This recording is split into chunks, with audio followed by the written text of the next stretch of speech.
আসসালামু আলাইকুম। এখন হচ্ছে আমরা গুঠেল বাজার পাড়হাটিতে। আজকে পাটের আমদানি নাই বললেই চলে, হালকা মানে মোটামুটি আমদানি হয়েছে। পাট কম হইলে আবার আজকে পাটের দাম বেশি, অনেক, প্রায় 4,000 টাকা মন। আর হচ্ছে আজকে সকাল সকালই মানে অনেক পাট কম আর কি। একটু পরে এখন আসতে পারে, ওই যে একটু আগে একটা নৌকা আইলো, এমন করে দুই একটা আসবো আর কি।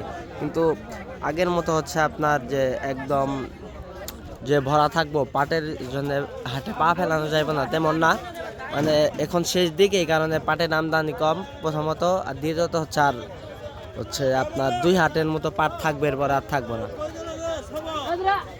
আরেকটা জিনিস দেখেন, হচ্ছে 2 হাট আগেও যে যে জায়গায় হচ্ছে সামনে মানে পা ফেলানোর জায়গা ছিল না, ওই জায়গায় আজকে পাটই নাই। যে এই জায়গায় কিছু পাট, এই জায়গায় আর মানে নৌকাতে কিছু আছেই, এছাড়া পাট নাই বললেই চলে। এই দেখেন, সবাই ভালো থাকবেন, সালামু আলাইকুম। এই হচ্ছে আজকের তথ্য দিলাম আপনাদের।